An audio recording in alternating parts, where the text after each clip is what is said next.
Hey everyone, welcome to Russound, and thanks for tuning in. This is our most recent How to Use MyRussound for MCA-Series video.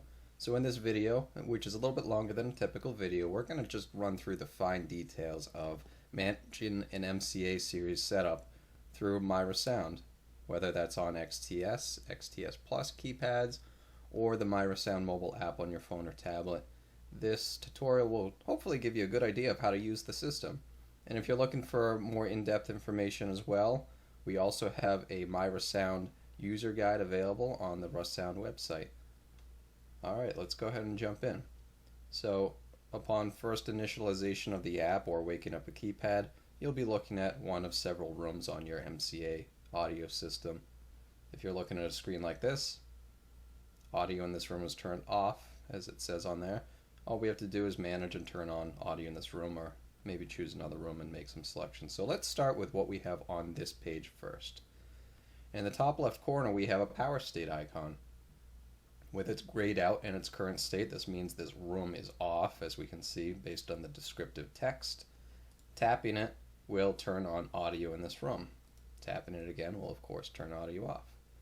We'll go ahead and keep it on for now. In the top center we have the current room selected, one of many on an MCA audio system and fully customizable by a Russound certified installer. We're going to check that out shortly.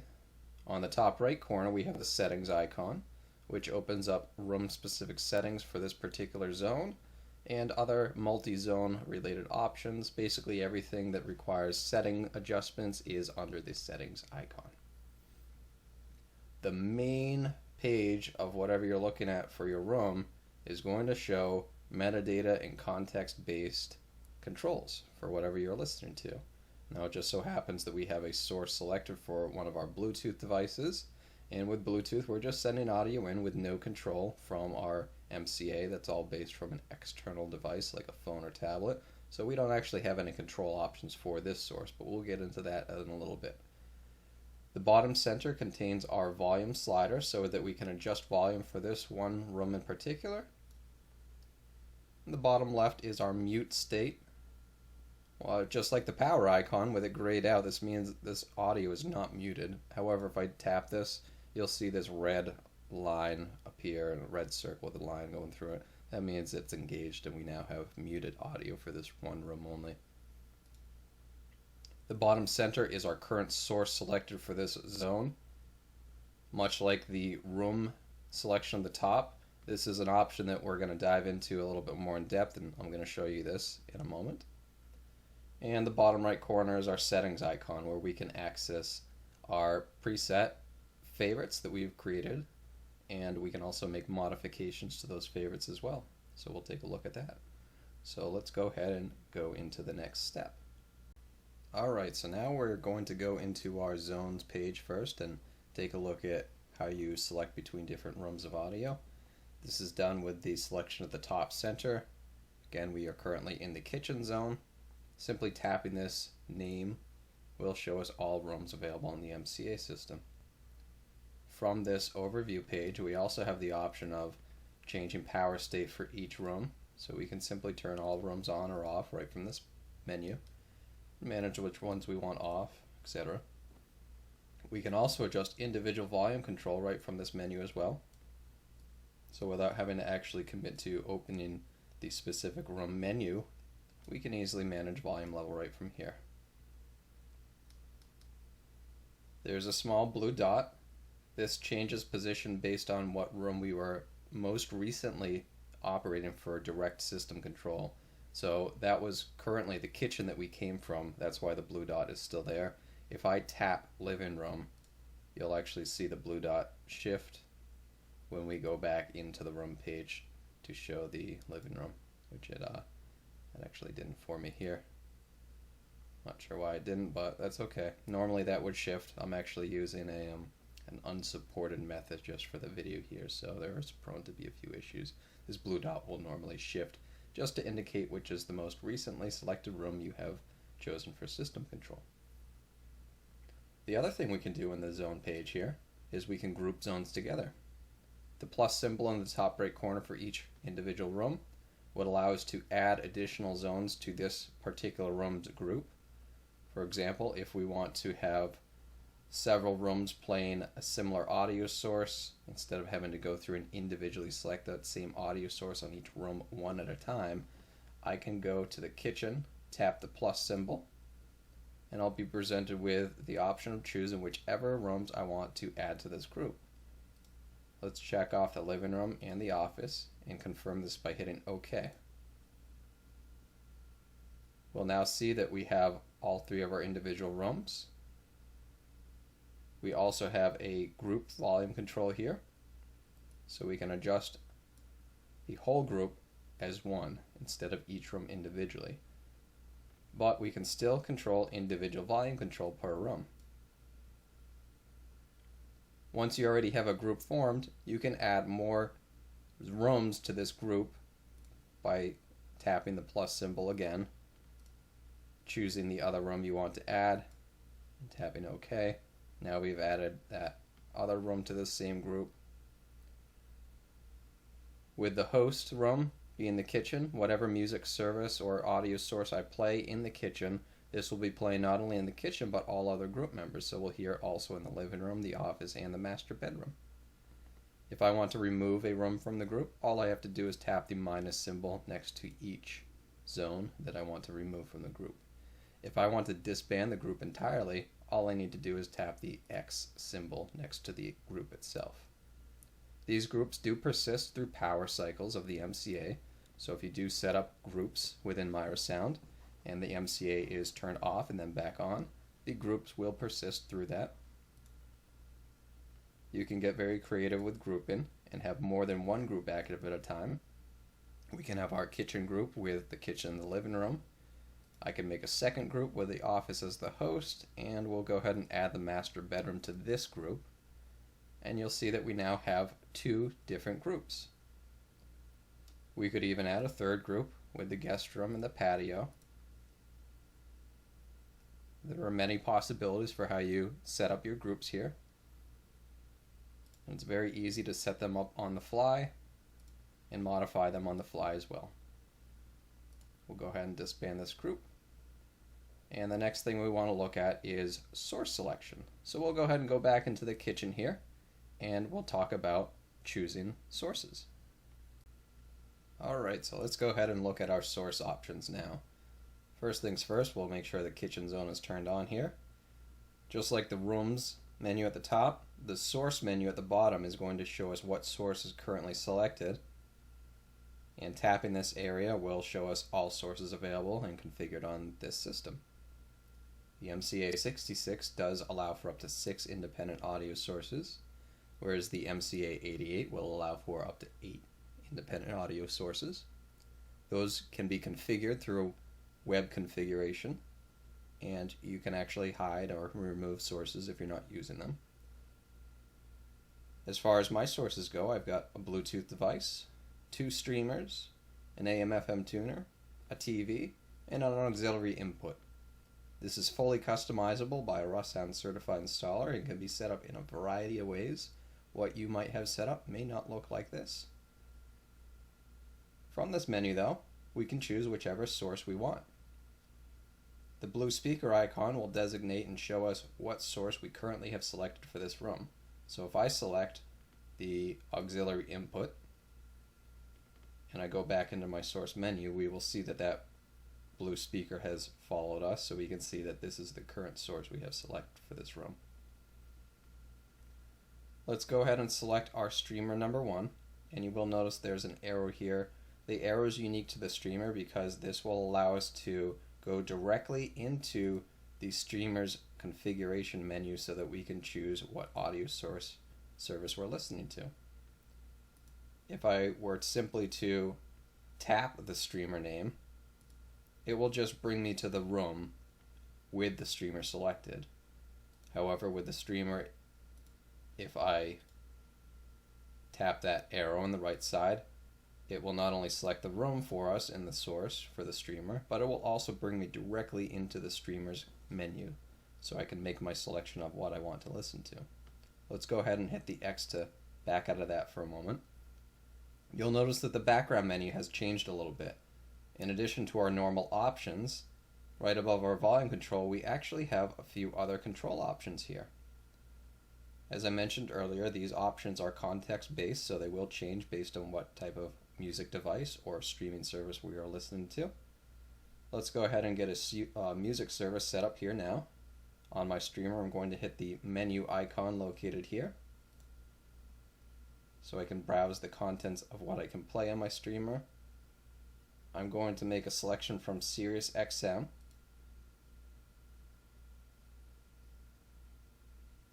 We'll get some rock going. And the Beatles is the first on the list, so we'll just select that.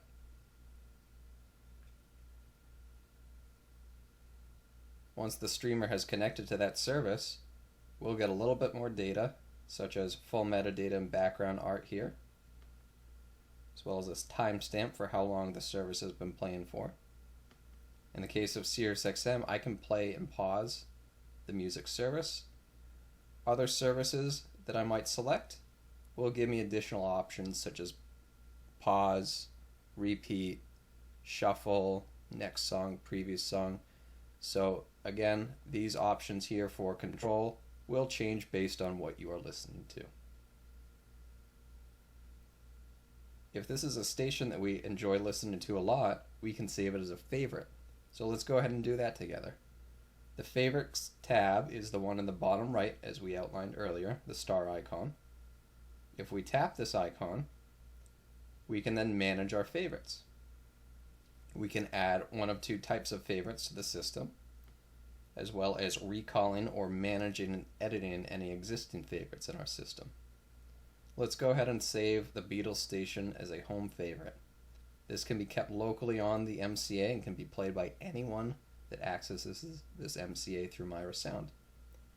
These favorites can also be recalled through an MDK-C6 keypad as well.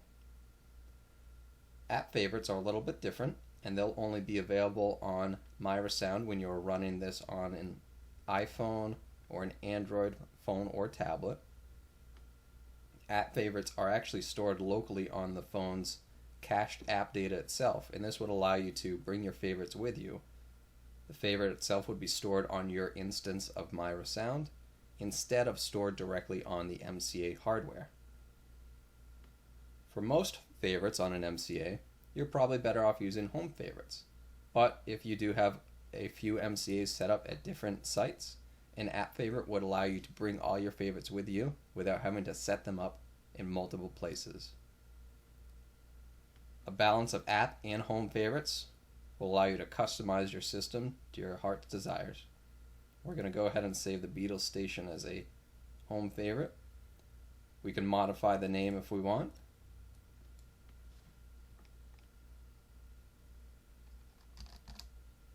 Or we can leave it as is and simply add it. And this favorite is now selectable in this room of audio. I can also just simply recall one of my other previously saved favorites as well. And whatever that favorite may be, it will then be recalled in this room. The MCA, being a truly distributed audio system with independent zones and independent sources, does allow you to have different sources playing in different rooms at the same time. If you only have one source of audio connected to the system though, you're likely going to find that this one source is going to be shared and used by different rooms at the same time. So keep this in mind. The MCA is very customizable with a multitude of audio sources, both from Russound and compatible also with third-party audio devices as well.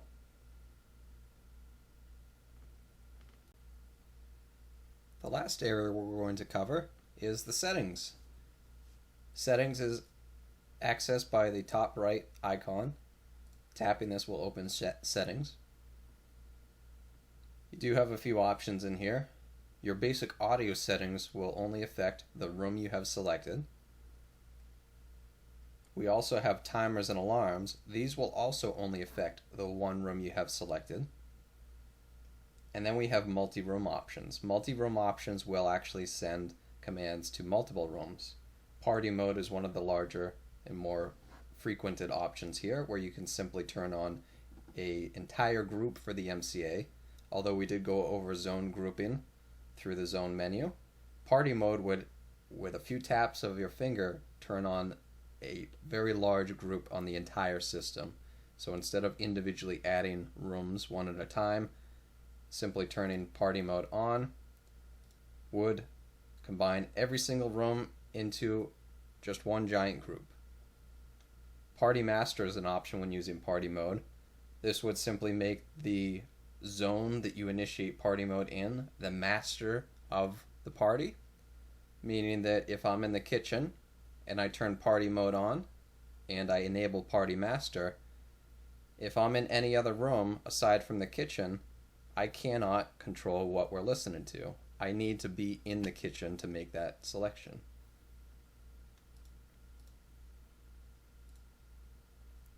There are a few other multi-room options in here as well. Do not disturb. Do not disturb would cause rooms to not take part of party mode or alarm features. You also have all rooms off and all rooms on commands. This would allow you to simply turn all rooms on or off very easily with a few taps of your finger. And then you can also adjust the zone sort order, which simply changes it to an alphabetical listing for zones as opposed to the internal programming for zone 1, zone 2, zone 3, and so forth. If I actually set this to alphabetical and I go back to my rooms, you'll notice that they are now ordered in alphabetical order. Go back to settings here. Last but not least, we have our general settings here where we can change the system language. We can also enable or disable the sidebar launcher. This would be used to start other third-party apps or web pages. You would need to know URL schemes for this to work, but this would essentially act as a quick launch within the Russound app to launch a different app. And then we have About MyRussound, which will tell us a little bit of details about our Russound software, the firmware version, quick and easy access to our dealer locator, and a little bit more information here as well. One thing we want to really cover here is the timers and alarms. In each individual room, these are going to be separate from another. So if I make adjustments to the sleep timer or the alarms and schedules in the kitchen room, this will not have any impact on any alarm settings that we do in the living room. Now, if I want to set a sleep timer, I simply select this option. From here, I can choose the base value of 15 minutes and all the way up to 60 minutes. And there are a few options in between that as well. We can either have sleep timer toggled on or off. With it in the on state as shown here, and with the current selection of 15 minutes, this zone will count down 15 minutes from now, and when that countdown reaches 0, the zone with the sleep timer that we have selected here will turn off. You can manage and adjust sleep timers in each room if you wish. Typically, you'll find that a sleep timer is useful in the one room you're in as you're about to go to bed, such as the bedroom.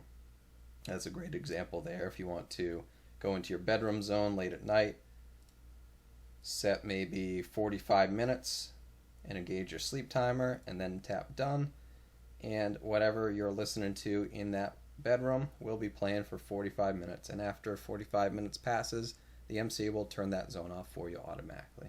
That's pretty handy. The other big one is the alarms and schedules. If we tap this, we can manage all of our alarms and schedules for the living room, and as I mentioned, these are independent from all the other rooms. So if I want to have alarms going off in several rooms, I would either need to individually create schedules and alarms for those rooms one at a time, or I could go through the zone grouping, have the living room as the group master, and then any alarm I have active in the living room will play through not just the living room but any other zones that are part of that active group. If I want to actually create an alarm here, all I need to do is tap the plus icon, and from here I have full control over what this alarm will do and when it engages.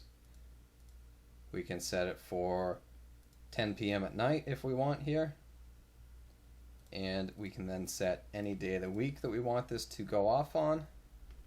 We can choose the volume level that the alarm will engage with when it starts. The next up is we can choose what plays for audio when the alarm engages. We can choose from chimes if we are using a compatible MCA-Series product attached to the MCA. Otherwise, we'll end up using favorites. Favorites on your MCA can be saved right through the favorites tab, and then any of these favorites can then be chosen as playback for your alarm. These would require that your favorites are saved as home favorites, not app favorites.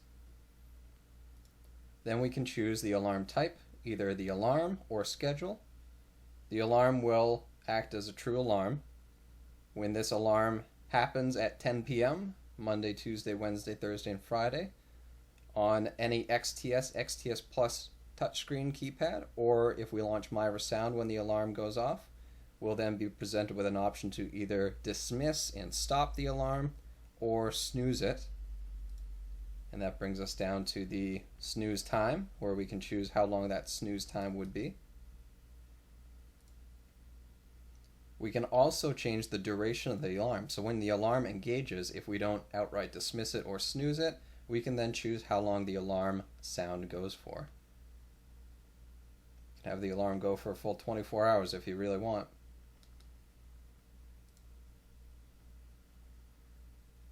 We can choose to ramp volume up as we start the alarm. With yes selected, this will mean that although we have the alarm set for 50% volume, it will start low and slowly ramp up until it reaches 50%. If you make this selection for no, when the alarm engages, it will just start right at 50% or whatever volume setting we have made for this alarm. And then we have the option for repeat and shuffle as well, which will be used if you are using a USB thumb drive or a UPnP server to pull audio from files. A schedule, on the other hand, is, although it's similar to an alarm, the one main difference here is that when the alarm goes off and we have that alarm type set as a schedule, we will not see the dismiss or snooze notifications on the MyRussound interface.